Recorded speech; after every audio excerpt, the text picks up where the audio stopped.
Podcast brothers and brain rot. The only thing worse than an expert is a non-expert. Support Nathan Cofnas' newsletter. On April 17th, researchers led by Niku Madhusudhan at the University of Cambridge announced that they had detected dimethyl sulfide in the atmosphere of K2-18b, an exoplanet 120 light-years from Earth. On our planet, dimethyl sulfide is only produced by living organisms. It is emitted in large quantities by certain species of algae and gives the ocean its special smell. The presence of this chemical on K2-18b might be the strongest evidence ever recorded for alien life. Candace Owens is one of the most popular podcasters in America. On April 17th, she also had an announcement to make. She did her own research on astronomy and concluded that the moon landing was fake and gay. She told her millions of followers, "You need to learn the history of NASA, of the Apollo programs, which were occult and satanic. They just wanted people to believe in scientific advancement." Owens has come to similarly unorthodox conclusions on many topics including World War II, the history of communism, and, of course, Jews and Israel. Obviously, Candace Owens should have free speech to express her opinions. At the same time, a healthy society needs mechanisms to ensure that people like her don't have an outsized cultural influence. When it comes to astronomy, for example, the voice of Madhusudhan, not Owens, is the one that should be amplified. In some ways it is. Madhusudhan is a professor at Cambridge, publishes his views in peer-reviewed astronomy journals, and gets covered in the New York Times. 20 years ago, that's all that would have mattered. But now, Owens, Joe Rogan, Brett Weinstein, or Russell Brand can go on Spotify, YouTube, or Twitter and reach a larger audience than the New York Times. They might even swing elections. Rogan and company's support for Trump may have tipped the balance in his favor. People who don't trust experts now look to podcasters and other alt-media figures, many of whom, including Rogan and Brand, are comedians, to decide what to believe about everything from World War II to vaccines to Ukraine to tariffs. The result has been a proliferation of ignorance with disastrous consequences for our culture and public policy. Uneducated podcast bros have not found a magic shortcut to knowledge. Even on COVID, they have not outperformed actual experts. However, it's true that many so-called experts are fake and/or corrupt. Blind obedience to credentialed authority, associated with the left, or trust in a marketplace of ideas that rewards brain-rotting infotainment, associated with the right, are both failed strategies. The flame war.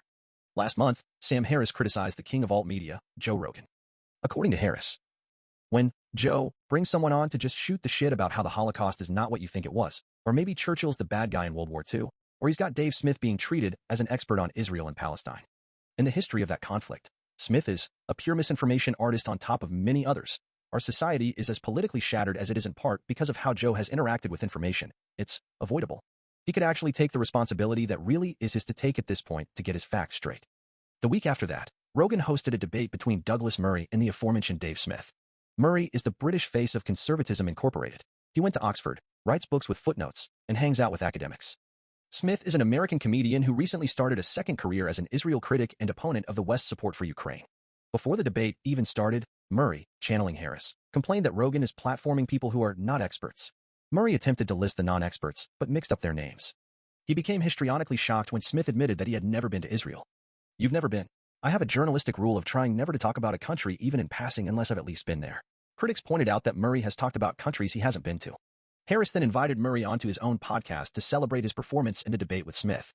Both Harris and Murray agreed with each other that expertise is real, and even Joe Rogan understands that expertise is real when it comes to topics that he knows about. Besides being a comedian, Rogan is a mixed martial artist. He would never invite a self-taught amateur onto his show to talk about the fine points of grappling. He would want to hear from someone who has real experience as a fighter or a coach, i.e., an expert. This point was also made by Trigonometry host Konstantin Kysin. Harris and Murray are technically correct, but they're missing the point. There's a reason why people became tired of so-called experts. That expert class face-planted about 5 times in a row. The podcast bros argue they have a better track record of sussing out the truth on controversial topics.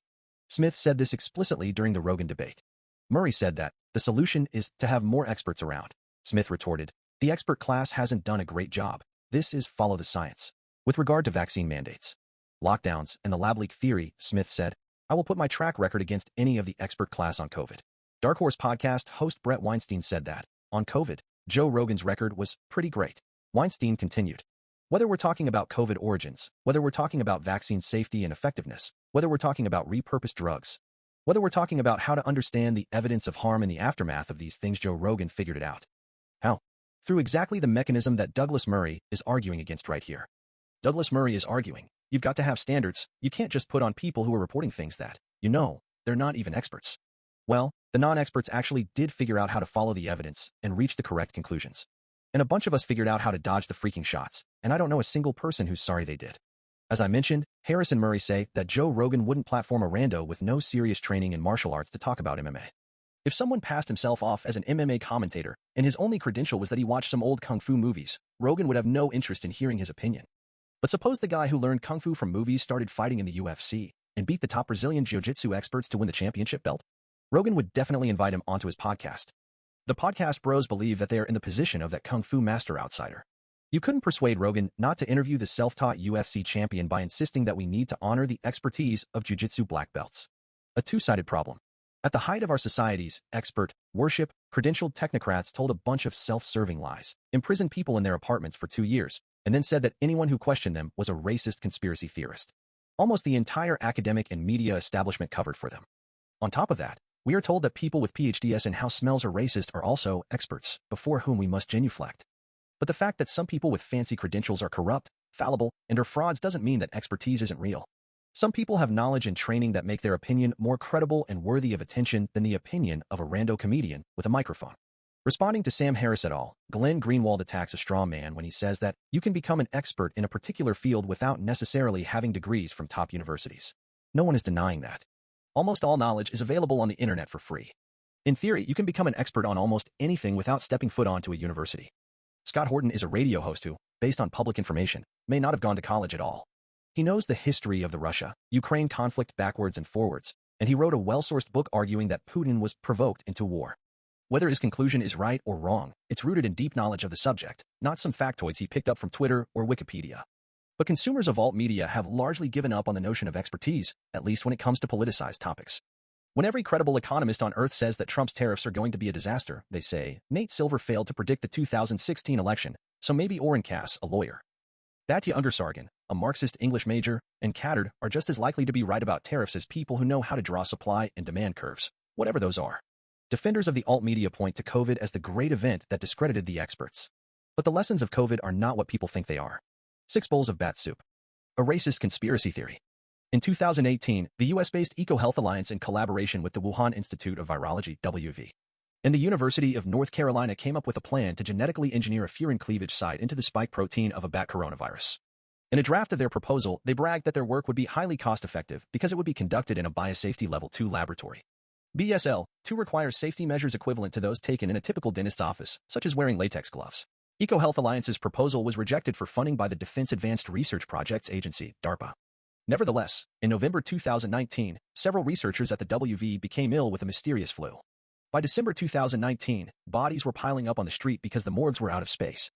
The Wuhan flu, later given the more politically sensitive name of COVID-19, turned out to be a novel bat coronavirus with a furin cleavage site in its spike protein.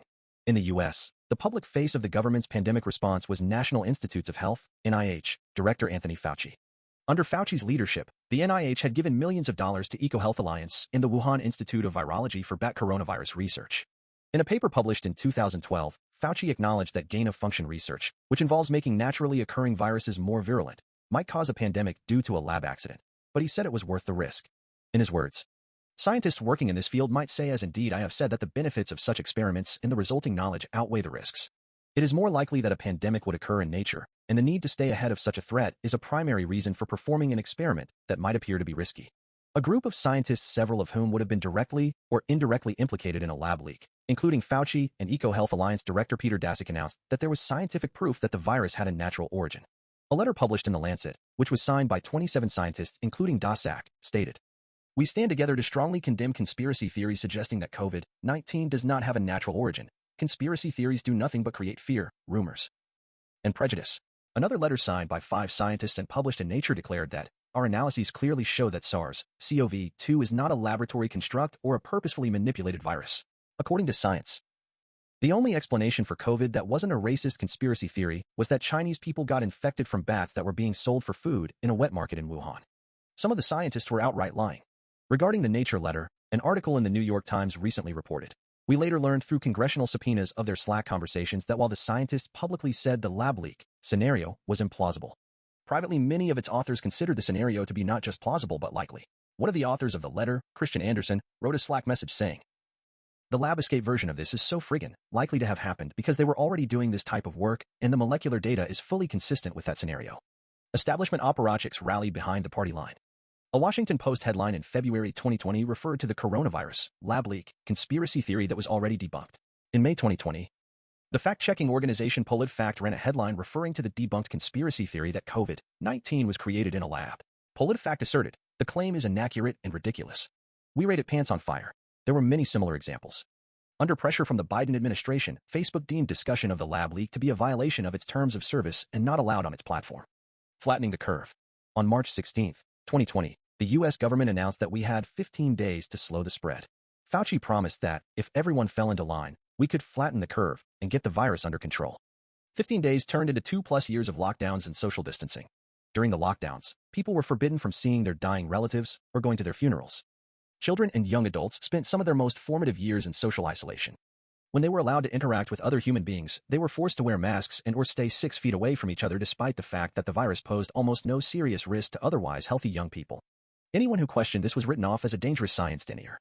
In June 2020, more than 1,200 medical professionals signed an open letter declaring that, in the name of public health, social distancing restrictions shouldn't apply to Black Lives Matter protests.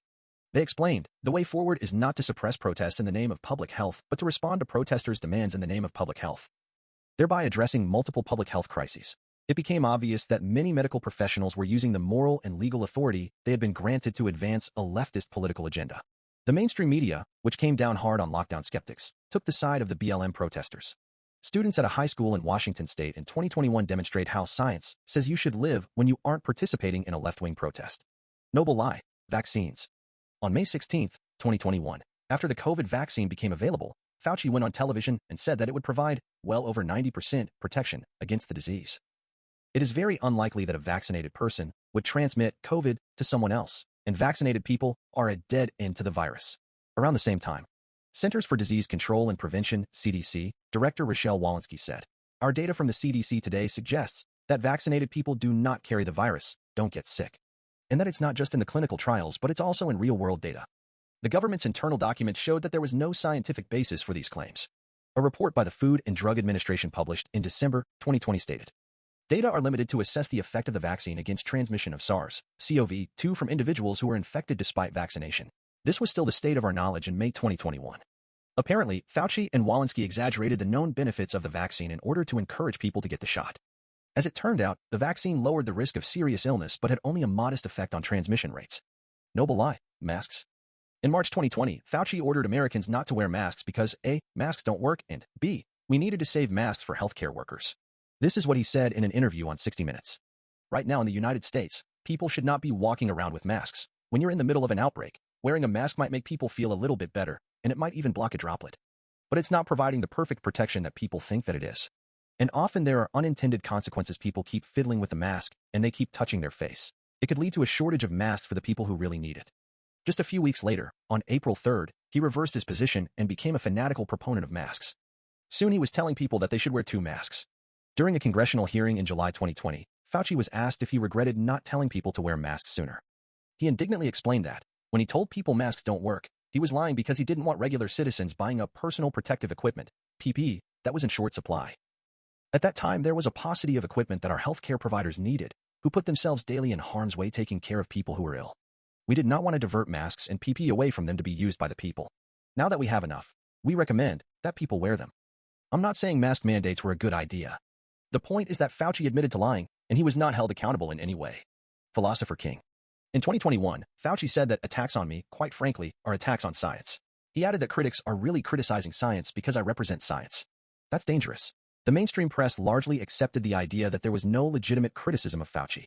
Leftists showed their commitment to science by buying Fauci action figures and wearing t-shirts with his face printed on them. Plato said that people should be ruled by philosopher kings. Philosopher literally means lover of wisdom. In ancient Greek, it referred to something like scholar/scientist. According to Plato, philosopher kings should tell noble lies to maintain the social order. One could argue that a political figure should be forgiven for lying in the service of a noble cause when the result is unambiguously positive. But Fauci lied mainly to protect himself and his friends, and to manipulate people in ways that would obviously backfire and cause them to lose trust in medical authorities. I represent science. Russian disinformation. Although it wasn't directly related to COVID, the Hunter Biden laptop incident was a big part of the story of how the establishment discredited itself. In October 2020, Democratic presidential candidate Joe Biden was running against the incumbent Donald Trump. A few weeks before voting day, the New York Post published an article, Smoking Gun Email Reveals How Hunter Biden Introduced Ukrainian Businessman to VP Dad, which potentially implicated Joe Biden in corruption. The Post's source was a tranche of emails obtained from a laptop that Joe's drug addict son and close advisor, Hunter, had abandoned at a Delaware repair shop. 5 days later, the fact-checking news site Politico published a headline, Hunter Biden's story is Russian disinfo. Dozens of former intel officials say. 51 former intelligence officials wrote an open letter stating that the New York Post story has all the classic earmarks of a Russian information operation. The Post's article was blocked on Twitter, and distribution was limited on Facebook under its policy against sharing false information. After the election, the mainstream press admitted that the Hunter Biden laptop story was 100% correct. The true lessons of COVID. According to the podcast Bros, the lesson of COVID is that the experts were wrong, but Joe Rogan was right. Therefore, expertise is fake, and you should get your information from Rogan and his interesting conversations. Here are 3 actual lessons. 1. Experts have the same human nature as non-experts. People need to let go of the fantasy that experts, or scientists, are angels who act only for the greater good and aren't corrupted by power. Experts can lie and make risk-reward calculations that heavily weigh their own selfish interests at the expense of everyone else. Making a dangerous virus via gain-of-function experiments may seem rational from the perspective of an individual researcher. In the best-case scenario, he gets funding for his project and publishes a paper in a peer-reviewed journal. Theoretically, information from Goff research can help scientists predict future viral evolution. In practice, it is unclear whether this has any actual benefits for public health. In the worst-case scenario, a virologist accidentally rubs his eye, gets infected, and a genetically engineered supervirus escapes from the lab and kills a chunk of the world's population. A lab leak isn't such a fanciful possibility. A paper in The Lancet documented 309 laboratory-acquired infections and 16 pathogen escapes across the world between 2000 to 2021. In most cases, the scientist is probably thinking about the glory of publishing a paper and writing another line on his CV. The rest of us, who don't benefit from that, would probably prefer that the dangerous pathogen was never made in the first place. Experts lie to avoid personal accountability and get people to do what they want. Trusting science doesn't mean trusting scientists. People with PhDs have the same human nature with both its angels and demons as everyone else. 2. The experts largely got it right, they just lied.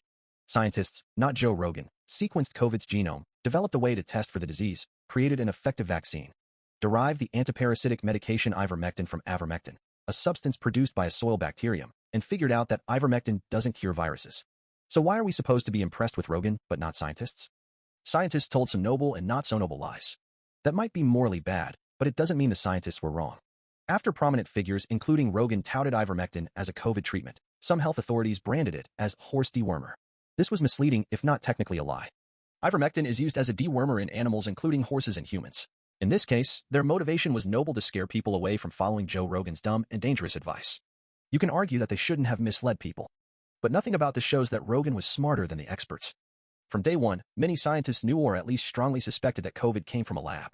In the end, real evidence for the lab leak wasn't discovered by Joe Rogan, who knows nothing about viral phylogenetics or furin cleavage sites. The first high-profile figure to publicly make the case for a lab leak was Nicholas Wade. Wade has a degree in natural sciences from Cambridge, worked as an editor at Nature and Science, and was a science editor and reporter at the New York Times for many years. He got his information about COVID's origins from professional virologists. Now the torchbearers of the lab leak theory are Alina Chan and Matt Ridley. Chan has a PhD in biochemistry and molecular biology from UBC and is a postdoc at the Broad Institute of MIT and Harvard. Ridley is a science writer with a DPhil in zoology from Oxford. 3. Podcast Bros largely got it wrong except when they had the relevant expertise. On June 18, 2021, Brett Weinstein appeared on Joe Rogan's podcast and said that ivermectin alone, if properly utilized, is capable of driving this pathogen to extinction. Ivermectin has no meaningful effect on COVID unless you're infected with parasites. When Rogan got COVID, he treated it with ivermectin. He was widely criticized for this by experts, and the experts were right. While interviewing the comedian Tim Dillon, Rogan said that he wouldn't get vaccinated because he already has antibodies from the time he got COVID and treated it with ivermectin. It doesn't make any sense to get the vaccine, he said. He was wrong. Hybrid immunity, infection plus vaccine, would have made him less likely to contract COVID again or to get seriously sick if he got reinfected. In December 2021, Rogan interviewed Robert Malone, a biochemist who played a role in developing mRNA vaccines before he became an anti-vaxxer. During the interview, Malone falsely claimed that there had been an explosion of vaccine-associated deaths. They both suggested that when Joe Biden got the COVID vaccine on television, he was given a fake shot. Their evidence was that the person administering the shot to Biden didn't aspirate the syringe. Aspiration is when you pull back the plunger to make sure the needle didn't penetrate a blood vessel. In reality, this wasn't evidence of anything. CDC guidelines say that you should not aspirate a syringe when administering vaccinations. Rogan said that 1 out of 1,000 people who are vaccinated against COVID get significant injuries like myocarditis. He was citing a study that had been retracted for being wrong. In reality, the COVID vaccine is less likely to cause myocarditis than COVID itself. Regarding lockdowns, Rogan made the evidence-free claim that it makes things worse. You know why? Because people go inside, they are trapped inside, and that's where it spreads. This was incorrect. Lockdowns did lower transmission. The reason to be against lockdowns is that the harm they caused was probably greater than the benefit, not that people are more likely to spread the disease when they are alone watching porn and Netflix in their apartment. Many health authorities favored lockdowns because they saw things from a narrow medical perspective. But whether or not lockdowns were justified was a moral/political question, not a medical one. Theoretically, anyone was entitled to have an opinion on lockdowns as long as they, unlike Rogan, had their facts straight. In September 2020, Rogan said that COVID probably came from a lab, but obviously, I don't know whether or not it came from a lab or whether it came from people eating bats. In March 2021, he interviewed commentator Jamie Metzel, who called for an investigation into a possible lab leak. I publicly stated that it seems highly likely that the coronavirus leaked from a lab studying bat viruses on April 17, 2025, months before Rogan. But you didn't need to be an expert in virology to make this call. You just needed to look at publicly available evidence and have the social intelligence to see the hallmarks of a cover-up. It took journalists a long time to catch on because most of them lack basic critical thinking skills, and their heuristic is to trust people in positions of authority, especially scientists, even when they have obvious conflicts of interest. Rogan may lack critical thinking skills, too, but at least he has a reasonable degree of social intelligence and skepticism, i.e., he has the qualifications needed to spot an obvious lie. Ultimately, neither Rogan nor I made a scientifically informed case for the lab leak. As I said before, that was done by people with expertise in virology. Who deserves to have an opinion? Sabine Hassenfelder is a theoretical physicist turned YouTuber. She argues that CERN's plan to build an expensive new particle accelerator is a mistake, and physicists should focus on resolving inconsistencies in their current theories and data. Many of her peers strongly disagree. Critics on internet message boards have hurled obscenities at her. A group of physicists working at CERN tried to get her fired from her then position at the Perimeter Institute. What am I, a non-physicist, supposed to make of this squabble? What Hassenfelder says sounds persuasive to me. As a philosopher of biology, I have views about how science ought to work, which seem to line up with hers. But it would be grossly irresponsible for me to adopt a strong position on particle accelerators. It would be doubly irresponsible for someone with a large platform to invite me onto their show to pontificate about how physicists need to change their ways. That doesn't mean I can't have a tentative opinion or ever talk about the issue publicly. I might mention that there's a debate about whether to build a new particle accelerator, and Hassenfelder expressed a position that seems reasonable to me. But I would be clear about the fact that I'm not an authority on the subject myself, and I don't think the decision about whether to build the future circular collider should be made by me. Just as I wouldn't pass myself off as a physics expert, I wouldn't invite someone with my level of physics knowledge onto the Cofnas podcast to shoot the shit about particle accelerators. Daryl Cooper calls himself a storyteller. He likes to tell stories about how the standard account of World War II is wrong. For example, in an interview with Tucker Carlson that has 35 million views on Twitter, he says, "Maybe I'm being a little hyperbolic, maybe. But Churchill was the chief villain of the Second World War. According to his story, Hitler actually wanted peace, and Churchill was bribed into going to war by Zionists. Also, millions of Soviet POWs under Nazi control perished due to poor logistics rather than ill intent." Tucker Carlson introduced Cooper as maybe the best and most honest popular historian in the United States. A couple months ago, Rogan also interviewed Cooper, allowing him to spread his message to an even larger audience. Many of Cooper's claims can be easily refuted in ways that people who are not experts on World War II can understand. He refused to debate the eminent historian Andrew Roberts because he knew he would lose. As Cooper wrote to Roberts, "As much as it would be an honor to meet one of my favorite historians, I've read enough of Mr. Roberts' books to know how that would go for me. He prefers to talk to people like Carlson or Rogan who are unwilling and are unable to challenge him." Roberts published a devastating response to Cooper documenting some of his errors. Douglas Murray told Rogan that a non-expert like Cooper shouldn't go around challenging the expert consensus on history. Rogan replied that Daryl Cooper does not think he's an expert, and Dave Smith said, "It's everybody else who's always calling him an expert, and he's like, I'm just a history nerd." Murray was quite right to push back on this. It's not that expert consensus can never be wrong. But, if it is, this will be discovered by someone who knows at least as much as the experts, not someone who is ignorant of basic facts. Cooper should not be talking publicly about history. Obviously, I mean should in a moral, not a legal, sense. Dave Smith gets basic facts wrong in ways that reveal deep ignorance and intellectual irresponsibility.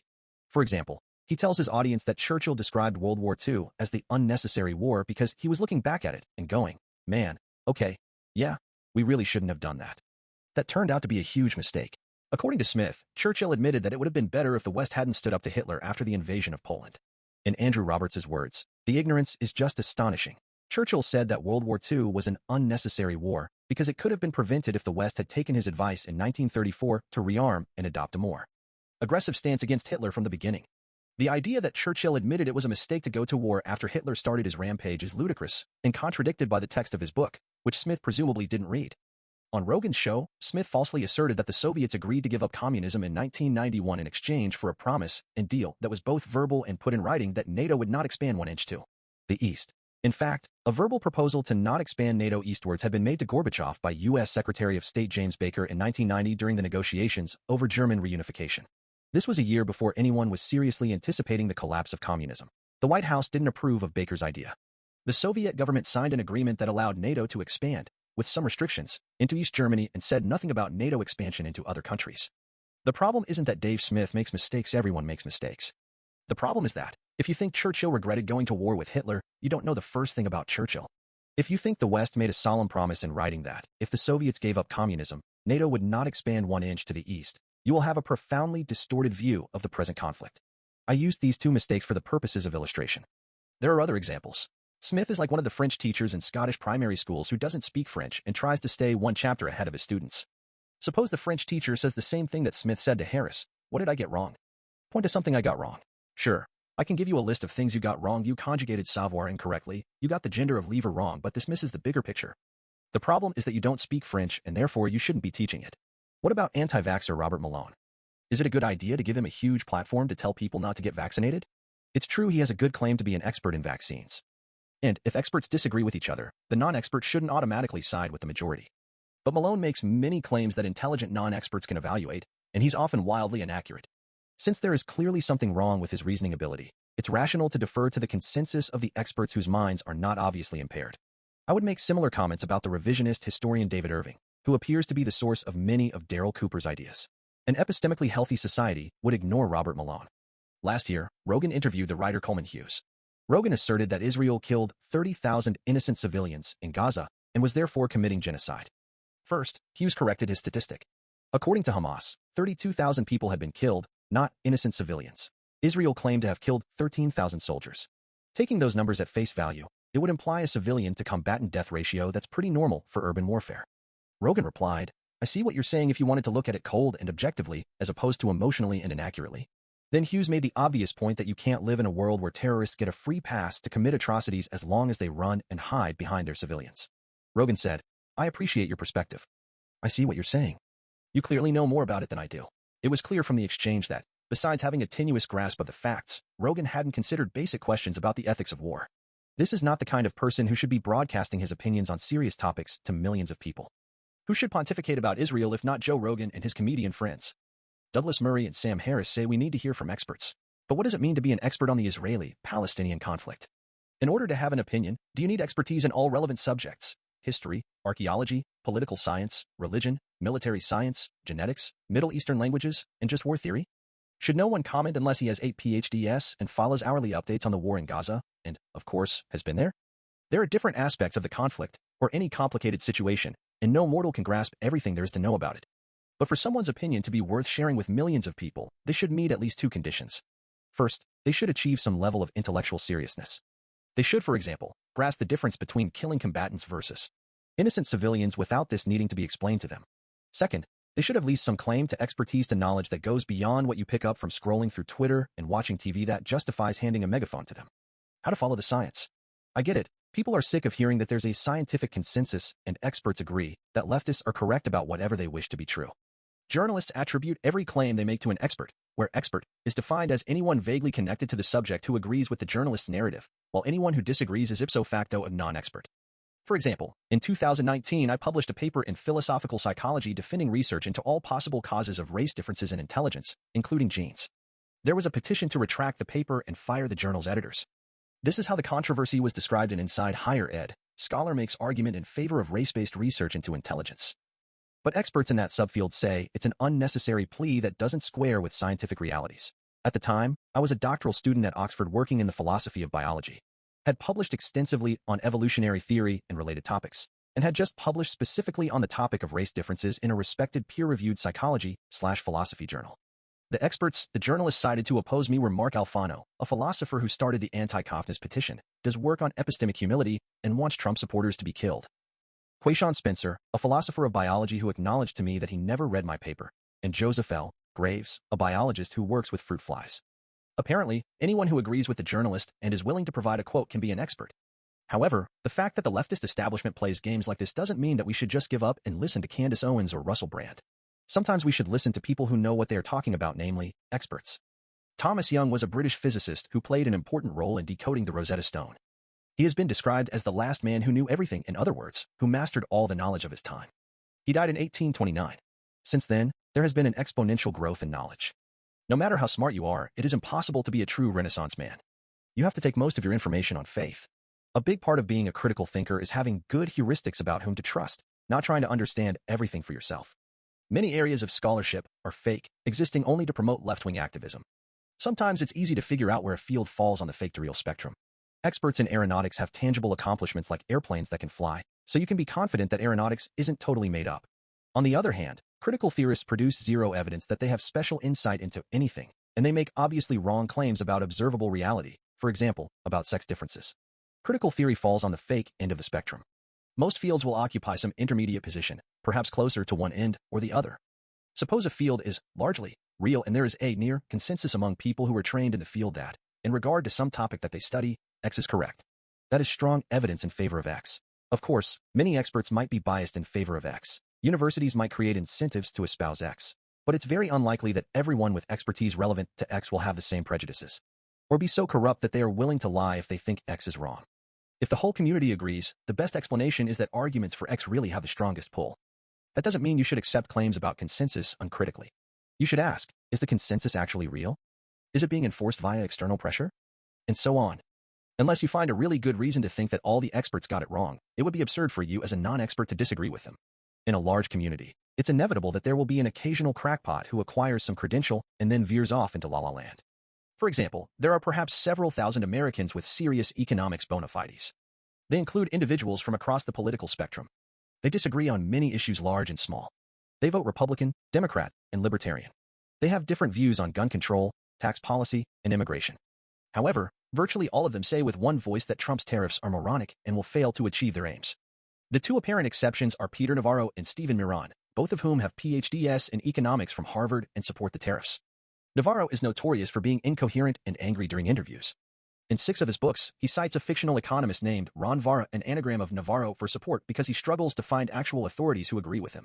Miron has a single, co-authored publication in a second-tier economics journal and is not a genuine expert at all. In such cases, it is appropriate to dismiss the cranks. A more difficult case is when an alleged consensus is opposed by someone who isn't a crank. Richard Lindzen, a chair professor emeritus of meteorology at MIT, is one of the most prominent climate scientists in the world. Against the majority, he thinks that climate change is not something to freak out about. If you examine Lindzen's position carefully, it might not be as far outside the mainstream as it first appears. But I'm not going to get into the weeds of this debate. If the expert, near, consensus is wrong, someone has to point it out, and that person will start off in a small minority. That's how scientific progress happens. You can't dismiss minority views as a matter of principle. However, as a non-expert, you're generally not in a position to adjudicate these debates. All things being equal, the non-expert should assign a higher probability to the dominant view, because that has a stronger pull on the majority of people who know what they're talking about. Climate change is a highly politicized issue, and all things might not be equal in this case. But the conceptual point still stands. Suppose the experts disagree. Do minimum wage laws increase average earnings for low-skilled workers? Are there race differences in intelligence? Should we spend $30 billion building the future circular collider? First, you can look for clues about whether advocates of one position or the other have biases or conflicts of interest.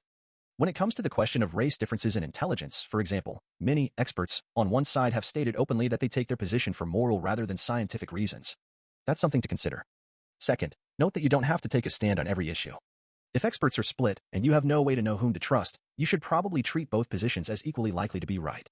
Finally, if experts advocate X, you have to ask, is their expertise relevant to X? Many medical professionals said that both lockdowns and BLM protests were necessary for the sake of public health. In both cases, expertise in medicine was irrelevant to the moral/political question of how to balance the physical health of the population, freedom, the psychological development of children, the demands of activists, and so on. When people try to invoke their authority as experts, when it isn't appropriate, they should be treated like anyone else with an opinion. Fixing alt media. 20 years ago, if you were fairly or unfairly blackballed by establishment media, your options included standing on the street with a sandwich board, printing flyers, mailing out a newsletter, or holding in-person conferences. Realistically, you couldn't compete with CNN or the New York Times in terms of reach. Ubiquitous high-speed internet in the 2010s created a marketplace of ideas that didn't exist before. The floodgates really opened in 2022 when Elon Musk bought Twitter and made it a free speech platform with almost no attempt to enforce any standard of accuracy or ethics. We now know who is rewarded in an unregulated marketplace of ideas, at least on the right. It's people who appeal to the intuitions of the lowest common denominator in the most entertaining way. Winning ideas include anti-Semitism, Holocaust denial, World War II revisionism, drinking unpasteurized milk, vaccine denial, moon landing conspiracy theories, fascism, the notion that Americans would be happier working in factories, and the theory that America is being screwed by Madagascar because we spend more on their vanilla beans than they spend on food and medicine from us. Some of these bad ideas are being implemented into policy by the Trump administration. 3.5 months of what Alex Kashuda calls government by meme has destroyed trillions of dollars in American wealth, irreparably harmed our global status and influence, and set the stage for a global left-wing backlash. Dave Smith mocks Sam Harris for thinking that alt-media figures with large audiences should enforce intellectual standards. Smith says, "There does seem to be something so inherently anti-democratic in this, Harris's, worldview that everybody's just too stupid to figure it out except for you and a small cabal of people. The rest of us are all just too dumb that man, if Joe Rogan is allowing lies to be told on his podcast, then I'll guess we'll all be fooled into believing them. Then how can you trust people to have the right to vote? The common person just isn't smart enough to figure all this shit out." But that's exactly right. If Dave Smith goes on Rogan's podcast and says that Churchill admitted it was a mistake to fight Hitler, many people are not going to figure it out, even if you have a live debate where one side spews lies while the other side has a chance to correct them. Many people in the audience are just going to believe whoever they think is more charismatic, or whatever sounds truthier. As for this observation being anti-democratic, there's a reason the Founding Fathers explicitly created America as a republic rather than a democracy. A recent survey of U.S. adults found that 9% have a favorable view of the Black Plague, and 17% don't know how they feel about the plague. And that's without Joe Rogan bringing a bunch of plague apologists onto his show. Garrett Jones's book 10% Less Democracy should arguably have been called at least 26% Less Democracy. Flattering the intelligence of the common person is a good way to get a big audience. But huge numbers of people are going to latch onto disastrously wrong ideas unless elites exercise some paternalistic control over their informational environment. Sam Harris's solution to the misinformation problem is for Joe Rogan to take the responsibility that really is his to take, to get his facts straight. But a system that depends on one man acting responsibly is inherently unstable. In any case, Rogan appears to have no interest in taking Harris's advice. His audience will continue to reward him for providing them with more Dave Smiths and Daryl Coopers. Instead of begging Rogan, Brett Weinstein, and all see the error of their ways, people like Harris and Murray should focus on creating alternative institutions that embody the values they want to see. I don't mean hosting their own podcasts, but building actual institutions. That would mean enforcing standards among their friends as well as their political opponents, something they may be reluctant to do. Demands for rigor and expertise shouldn't be used selectively as weapons against people we disagree with. We can't criticize Daryl Cooper, but say nothing when Jordan Peterson pontificates on philosophy and argues that dragons are real. Social status on the right is determined mainly by how much attention you can generate, regardless of the quality of that attention. People who appeal to the lowest common denominator rise to the top. The right won't be able to attract large numbers of cognitive elites and therefore won't be successful if it doesn't create alternative tracks for people and ideas to gain influence. Nietzsche says, "Far from the marketplace and from fame happens all that is great." I think there are occasional exceptions to that principle. But when it comes to ideas, the marketplace rewards space is fake and gay a lot more than there's dimethyl sulfide on the exoplanet K2-18b.